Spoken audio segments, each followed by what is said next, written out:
Remember when summer felt endless? When you were a kid, 3 months could feel like an entire lifetime. A school year seemed impossibly long. Even waiting for your birthday felt like it took forever. And now, you blink, and somehow another year is almost over. January becomes March. March becomes summer. Then suddenly you're wondering where the entire year went. But here's the strange part. The clock hasn't changed. A minute is still a minute. A day is still 24 hours. So why does life seem to move faster the older we get? Maybe the answer isn't that time is actually speeding up. Maybe it's the way our brain experiences it. A clock measures seconds. Your brain measures something much less precise: experience. You don't consciously experience every second passing. Think about the last time you were completely absorbed in something: a movie, a conversation, a game, even scrolling through your phone. You look at the clock and suddenly realize an hour just passed. Now compare that with waiting for an important phone call. You check the clock. 2 minutes have passed. You check again. Somehow, it's only been 30 seconds. The amount of time was identical, but your attention was different. When you're watching the clock, waiting for something to happen, time becomes the thing you're paying attention to. When you're deeply absorbed in something else, your attention is directed elsewhere. And that's one of the strange things about human time perception. We don't experience time independently of what we're experiencing. Psychologists distinguish between the time we experience while something is happening and the way we judge that same period afterward. These can produce very different impressions of duration, and this difference becomes incredibly important when we look at what happens to our memories as we get older, because the way you remember a period of your life can change how long that period seems to have been. And that's where childhood enters the story. Think about how many things were completely new when you were a child. Your first day at school, your first sleepover, your first real friendship, learning to ride a bicycle, going somewhere you'd never been before. Even ordinary things could feel like discoveries. And that's important because novel experiences demand more from your brain. They require you to pay attention, learn, compare, and make sense of something you haven't encountered before. Research on childhood time perception shows that the way children judge duration changes as their cognitive systems develop, while broader research links time judgments to attention and memory. But there's another part of the story. New experiences also give your memory more distinct events to separate from one another. Think about your first day at a new school. You might remember the classroom, the teacher, who you sat beside, what you were nervous about, what happened at lunch. Years later, that single day can still have a clear place in your memory. Now compare that with an ordinary Tuesday you've experienced dozens of times. There may be nothing particularly wrong with it.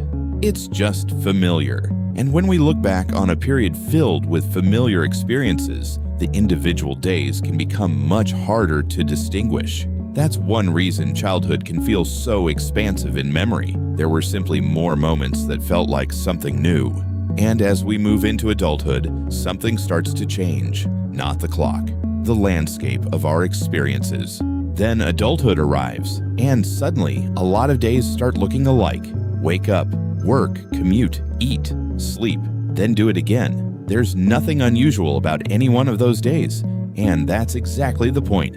When experiences become repetitive, your brain has fewer distinctive events to separate one day from another. Researchers have found that periods spent in routine can be remembered as shorter than periods containing more variation. Think about the difference between 2 weeks. One is spent doing the same things every day. The other is filled with unfamiliar places, unexpected conversations, and experiences you've never had before. When you look back, the second period may feel larger, not because it contained more hours. It contained more distinctive memories. And there's an even stranger finding. Recent research suggests that repeated experiences can actually distort our sense of when something happened. In experiments, repeated experiences were sometimes remembered as having happened farther back in time than they actually did. So when your weeks begin to resemble one another, your memory doesn't necessarily preserve every day as a separate chapter. It starts grouping them together. And that's when a month can suddenly feel like it disappeared. Here's where our experience of time gets really strange. A boring 5 minutes can feel endless, but an entire year can disappear in hindsight. How can both be true? Because the time you're experiencing and the time you're remembering are not necessarily judged in the same way. When you're waiting for something, your attention can be heavily focused on the passage of time itself. Every minute becomes noticeable, but when you're absorbed in something, your attention is directed toward the experience rather than the clock. Later, when you look back on a longer period, your judgment can depend much more on what you actually remember from it. Research distinguishes these prospective and retrospective judgments and finds that attention plays an important role in the first, while memory plays a larger role in the second. That's why a 2-hour movie can feel like it flew by while you're watching it.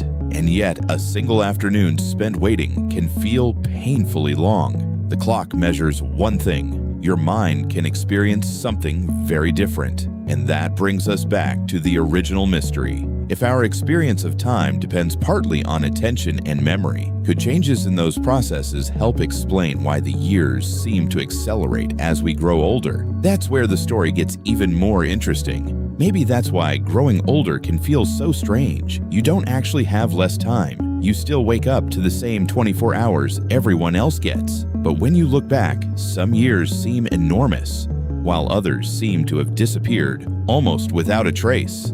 And maybe that's because we don't experience our lives as a calendar. We experience them as moments we remember. A first day at school, a place you've never seen before, a conversation you never forgot, a completely ordinary afternoon that years later somehow became a memory. Those moments give time a shape. So when a year feels like it flew by, it doesn't necessarily mean that life is moving faster. It may simply mean that fewer moments stood apart from the others. The clock measures time. Your brain gives it meaning. And perhaps that's why childhood felt so long. Not because there were more hours in the day, but because there was so much more of the world you had never experienced before. Time may not be getting faster. Maybe we're just becoming more familiar with it.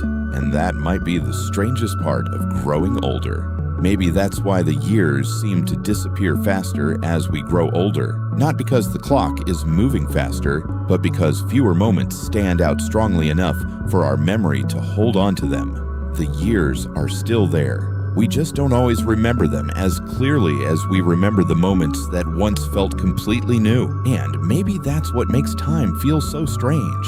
We spend our lives watching the clock, only to realize that what we really remember are the moments that made us forget about it. If you enjoyed exploring the psychology behind everyday human behavior, subscribe to Bose Creates. There's a lot more about the human mind worth uncovering.